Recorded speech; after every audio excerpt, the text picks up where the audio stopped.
Good morning to all of you. जैसा कि हम सभी लोग प्रिज्म और पिरामिड का चैप्टर पढ़ रहे थे, आइए हम लोग देखते हैं आज पिरामिड के बारे में जो है कुछ बेसिक चीज़ें जो कि जानना ज़रूरी है। देखिए आपके सामने इस तरह से पिरामिड का फिगर बनाया गया है, दिखाया गया है, जिसका आधार जो क्या है एक आयताकार है।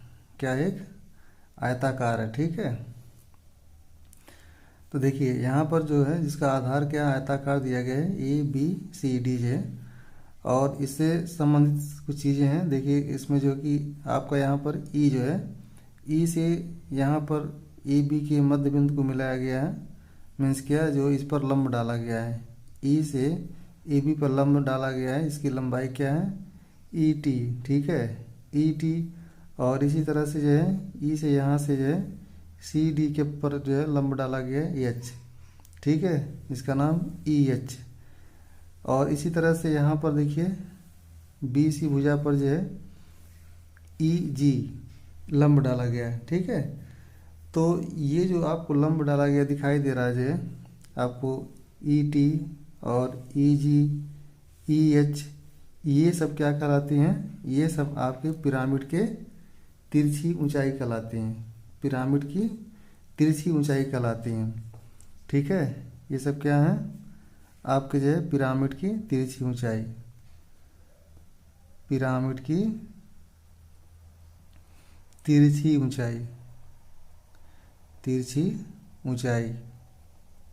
ठीक है, इसी तरह से ये भी आपकी पिरामिड की तिरछी ऊंचाई है, और ये भी आपकी पिरामिड की तिरछी ऊंचाई है। ठीक है, अब देखिए पिरामिड के शीर्ष से, पिरामिड के शीर्ष से जो है, पिरामिड के शीर्ष से जो है फलकों पर डाला गया लंब। फलकों, ये फलक कौन सी आपकी? ये फलक है AEB। ठीक है, फलकों पर। ठीक है, तब फलकों पर क्या होगा? फलकों पर डाला गया लंब, फलकों की ये माप यहाँ पर है, इस पर डाला गया जो लंब है। ठीक है, E से लेकर यहाँ तक T मीन्स ET है, AB पर डाला गया लंब है। ठीक है, तो कह रहा फलकों पर डाला गया लंब क्या कहलाती है? पिरामिड की तिरछी ऊंचाई कहलाती है। पिरामिड की तिरछी ऊंचाई कहलाती है। तो तिरछी ऊंचाई कौन सी हो जाएगी? आपकी ET हो जाएगी। और इसी तरह से जो है यहाँ पर EG हो जाएगी, और यहाँ पर इसी तरह से क्या हो जाएगी? EH है। ये सब क्या है? पिरामिड की तिरछी ऊंचाई कहलाती हैं। पिरामिड की तिरछी ऊंचाई। ठीक है, तो पिरामिड के शीर्ष से त्रिभुजाकार फलकों पर डाला गया लंब तिरछी ऊंचाई कहलाता है, या पिरामिड की तिरछी ऊंचाई कहते हैं। ठीक है, आइए देखते हैं इसके बारे में कुछ और पॉइंट्स है। और यहाँ से देखिए, और एक चीज़ और इसमें आप देखिए कि अगर आपसे पूछा जाएगा पिरामिड की ऊंचाई क्या इसमें है, पिरामिड की ऊंचाई, तो यहाँ से जिसके शीर्ष से जो इसके इस पर जो लंब डाला जाएगा मिड पॉइंट पर जाए, ठीक है, ये आपकी EF क्या है? ये आपकी EF, ये पिरामिड की ऊंचाई है। क्या है? पिरामिड की ऊंचाई। ठीक है, पिरामिड की ऊंचाई को ये रिप्रेजेंट करता है। कौन सा? यहाँ से इस पर जब लंब डालेंगे इस तरह से जो है, ठीक बीचों बीच जो है, तो जो EF जो आपकी माप होगी, जो EF होगी, वो क्या रिप्रेजेंट करेगी? आपकी जो है पिरामिड की ऊंचाई, पिरामिड की ऊंचाई। लेकिन जब इसके फलकों पर आप लंब डालेंगे, तो जो फलकों पर डाला गया लंब की माप होगी आपकी है, ये सब क्या कहलाती है? पिरामिड की तिरछी ऊंचाई। ठीक है, आइए देखते हैं कुछ पॉइंट इससे संबंधित है। जैसे दिया गया है इस तरह से कि पिरामिड में तिरछी फलकों की संख्या, पिरामिड में तिरछी फलकों की संख्या, तिरछी फलकों कौन कौन सी आपकी है? तिरछी फलकों की संख्या ये देखिए, ये है आपकी AEB है, फिर आपकी दूसरी फलक क्या है? BEC है, फिर आपकी तीसरी फलक कौन सी है? आपकी CED है, और चौथी कौन सी फलक आपकी जो है? AED। कह पिरामिड में तिरछी फलकों की संख्या किसके बराबर होती है? आधार में भुजाओं की संख्या के बराबर। तो आधार में भुजाओं की संख्या क्या है? देखिए आधार आपका आयताकार है, तो आयताकार में भुजाओं की संख्या कितना होती है? 4 है, AB BC CD और AD। ठीक है, तो जो आपकी आधार में जो आपका आयताकार आधार दिया गया है, या आपका आधार कुछ भी हो सकता है, ठीक है। तो यहाँ पर आयताकार दिया गया है, तो आयत में 4 भुजाएं होती हैं। तो इस तरह से यहाँ पर पिरामिड में आपके कुल फलकों की संख्या कितना हो जाएगी, जितना आपके आधार की संख्या होगी उतना ही फलकों की संख्या होगी, ठीक है। तो सो देयरफॉर इस तरह का आगे इसमें जो है कि पिरामिड में तिरछी फलकों की संख्या क्या होती है, आधार में भुजाओं की संख्या के बराबर, ठीक है। अब देखिए दूसरा नेक्स्ट पॉइंट क्या है इसका जो है, दूसरा पॉइंट इसमें आपका पिरामिड में कुल फलकों की संख्या, पिरामिड में कुल फलकों की संख्या ये किसके बराबर होती है। देखिए आपकी फलकों की संख्या क्या है, ए ई बी है, ठीक है। ये फलक की आपकी बी ई सी है और सी ई डी है, और आपकी फलकों की संख्या यहाँ पर फलक कौन कौन से आपके हैं, और फलक कौन से ए ई डी। तो ये सब क्या है, ये सब फलके हैं। पिरामिड क्या है, फलके हैं। कह रहा है कि पिरामिड में कुल फलकों की संख्या क्या होगी। अगर आपसे पूछे कुल फलकों की संख्या अगर आपको निकालना है तो क्या कैसे निकालते हैं, आधार में भुजाओं की संख्या। आधार में देखिए भुजाओं की संख्या क्या है, A B B C C D और डी ए। मतलब क्या है, 4 भुजाएं हैं, आयताकार है, इसलिए भुजाओं की संख्या यहाँ पर क्या है, 4 है, ठीक है। तो उसमें जब +1 कर देंगे तो फलकों की संख्या कितना हो जाएगी, 5 हो जाएगी, ठीक है। तो इस तरह से अगर हमें आपको निकालना पड़ेगा इसमें पिरामिड में कुल फलकों की संख्या, अगर आपसे पूछा जाएगा तो आपका जो आधार है, आधार की भुजाओं की संख्या जो होगी उसमें आप +1 कर देंगे तो आपको पता चल जाएगा पिरामिड में कुल फलकों की संख्या। नेक्स्ट पॉइंट इसका देखिए जो है, नेक्स्ट पॉइंट क्या इसे है कि पिरामिड में तिरछी कोरों की संख्या। अगर आपसे पूछा जाएगा पिरामिड में तिरछी कोरों की संख्या क्या होगी, किसके बराबर होती है, तो वह आधार में भुजाओं की संख्या के बराबर होती है। आधार में भुजाओं की संख्या जितना होगी उतनी ही होगी, उतनी ही क्या होगी नंबर में जो है पिरामिड में तिरछी कोरों की संख्या होगी। आधार में भुजाओं की संख्या जो होगी वही क्या होगी, उसी के मान के बराबर क्या होगा, कोरों की संख्या होगी, ठीक है। तो पिरामिड में तिरछी कोरों की संख्या बराबर क्या होता है, आधार में भुजाओं की संख्या, आधार में भुजाओं की संख्या, ठीक है। अब देखिए नेक्स्ट पॉइंट क्या है, नेक्स्ट पॉइंट आपका जो है, नेक्स्ट पॉइंट कह रहा है कि इसमें पिरामिड में अगर कुल कोरों की संख्या आपको ज्ञात करना हो, कुल कोरों की संख्या, पिरामिड में कुल कोरों की संख्या, तो कुल कोरों की संख्या कैसे निकालेंगे, आधार में भुजाओं की संख्या जो होगी आप उसमें 2 से मल्टीप्लाई कर देंगे तो आपको आ जाएगा पिरामिड में कुल कोरों की संख्या जो है, ठीक है। नेक्स्ट पॉइंट देखिए इसका जो है, नेक्स्ट पॉइंट जो है, नेक्स्ट पॉइंट देखिए इसमें है कि पिरामिड में तिरछी ऊंचाइयों की संख्या। अगर आपसे पूछा जाएगा पिरामिड में तिरछी ऊंचाइयों की संख्या क्या है, ठीक है, तो क्या होती है, आधार में भुजाओं की संख्या जितना होती है पिरामिड में तिरछी ऊंचाइयों की भी संख्या उतनी ही होती है, ठीक है। अब देखिए पिरामिड में तिरछी ऊंचाइयों की संख्या क्या होती है, आधार में भुजाओं की संख्या जितना होती है उतनी ही क्या होती है, पिरामिड में तिरछी ऊंचाइयों की संख्या होती है। तो ये सब इंपॉर्टेंट पॉइंट्स हैं जो कि बेसिक जानना जरूरी है आपको जो है। आइए नेक्स्ट पॉइंट देखते हैं इसके जो है, नेक्स्ट पॉइंट इसमें देखिए दिया गया इस तरह से,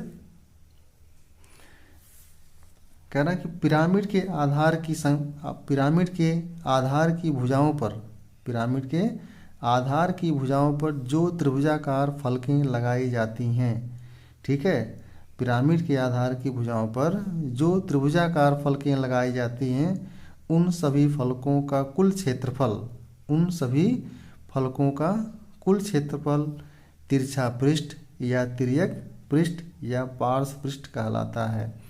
देखिए बहुत ही मेन पॉइंट इसमें इम्पोर्टेंट पॉइंट है, इसको देखिए क्या कह रहा है, कह रहा है पिरामिड के आधार की भुजाओं पर जो त्रिभुजाकार फलकें लगाई जाती हैं। तो देखिए फिगर में क्या दिया, देखिए इस तरह से ये आपका देखिए पिरामिड है, पिरामिड के आधार में जो है, ठीक है, देखिए जो त्रिभुजाकार फलकें लगाई जाती हैं, ये त्रिभुजाकार फलकें हैं, ये त्रिभुजाकार फलकें हैं, ये सब त्रिभुजाकार फलकें हैं, इन्हीं सब त्रिभुजाकार फलकों की बात कर रहे हैं, ठीक है। तो देखिए यहाँ पर क्या है कि पिरामिड के आधार की भुजाओं पर जो त्रिभुजाकार फलकें लगाई जाती हैं उन सभी फलकों का कुल क्षेत्रफल, ठीक है, तिरछा पृष्ठ या तिर्यक पृष्ठ या उसी को क्या कहते हैं आप, पार्श्व पृष्ठ कहते हैं, क्या कहते हैं, पार्श्व पृष्ठ कहते हैं, ठीक है। कुल क्षेत्रफल क्या होता है आपका जो है, सभी फलकों का कुल क्षेत्रफल, ठीक है, तिरछा पृष्ठ कह सकते हैं आप, या तिर्यक पृष्ठ कहा जाएगा, या पार्श्व पृष्ठ कहलाता है। ठीक है, नेक्स्ट पॉइंट देखिए, इससे रिलेटेड क्या है आपके जो है नेक्स्ट पॉइंट जो है, नेक्स्ट पॉइंट कह रहा है कि यदि पिरामिड का आधार, यदि पिरामिड का आधार जो है समबाहुभुज हो तो, सम कैसा हो, समबाहुभुज हो तो पिरामिड का तिरछा पृष्ठ कैसे निकालेंगे। ठीक है, यदि पिरामिड का आधार, कंडीशन देखिए दिया गया है आपका जो है, यदि पिरामिड का आधार समबाहुभुज हो तो पिरामिड का तिरछा पृष्ठ क्या होगा, तिरछा पृष्ठ क्या होगा, तो कैसे होगा, तिरछा पृष्ठ के लिए फार्मूला क्या होता है आपका। ठीक है, तिरछा पृष्ठ अगर आप निकालना चाहेंगे, तिरछा पृष्ठ बराबर क्या होता है 1/2 1/2 गुणे आधार का परिमाप, ठीक है, गुणे पिरामिड की तिरछी ऊंचाई, पिरामिड की तिरछी ऊंचाई। ठीक है, तो आप इस फार्मूले का यूज़ करके आसानी से आप निकाल सकते हैं तिरछा पृष्ठ जो है। तिरछा पृष्ठ बराबर क्या होता है, तिरछा पृष्ठ बराबर होता है 1/2, ठीक है, क्या होता है 1/2 गुणे आधार का क्षेत्रफल, आधार का परिमाप क्या होता है, आधार का परिमाप गुणे आपका होता है पिरामिड की ऊंचाई, पिरामिड की तिरछी ऊंचाई। 1/2 गुणे आधार का परिमाप गुणे क्या होता है आपका जो है पिरामिड की तिरछी ऊंचाई।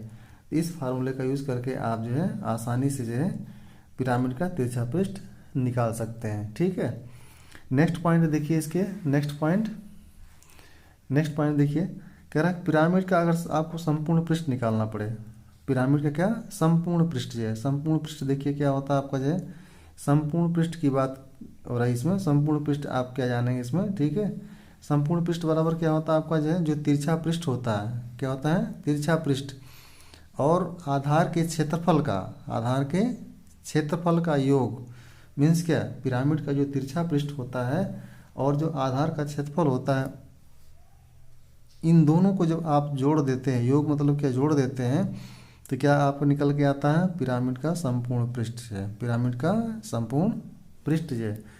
तो इस तरह से पिरामिड का संपूर्ण पृष्ठ बराबर क्या होता है, तिरछा पृष्ठ प्लस, ठीक है, तिरछा पृष्ठ और आधार के क्षेत्रफल का योग आपको कहलाता है पिरामिड का संपूर्ण पृष्ठ है। ठीक है, तो अतः आप क्या करेंगे, अतः पिरामिड का संपूर्ण पृष्ठ बराबर क्या होगा, तिरछा पृष्ठ प्लस आधार का क्षेत्रफल।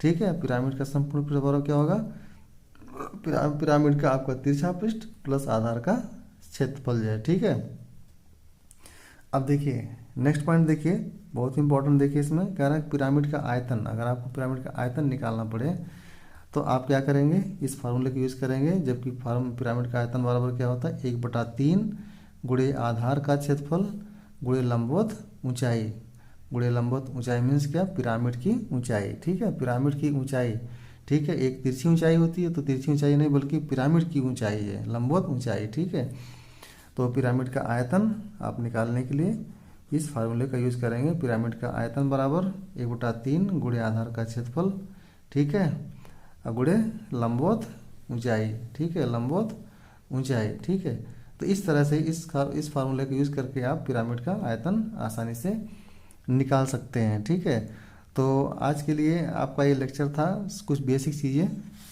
जो कि पिरामिड से संबंधित था जो है, ठीक है, जिनको जानना जरूरी था। तो इन सब चीज़ों को जान करके आप आगे इससे संबंधित जितने भी क्वेश्चन हैं आपको लगाने में बहुत आसानी होगी जो है। तो आशा करता हूँ कि आपको लेक्चर पसंद आया होगा। अगर आपको लेक्चर अच्छा लगा हो तो कृपया लाइक करें, पहली बार अगर चैनल पर विजिट किए हो तो सब्सक्राइब करें, नोटिफिकेशन के लिए बेल आइकन प्रेस करना ना भूलें। Thanks for watching.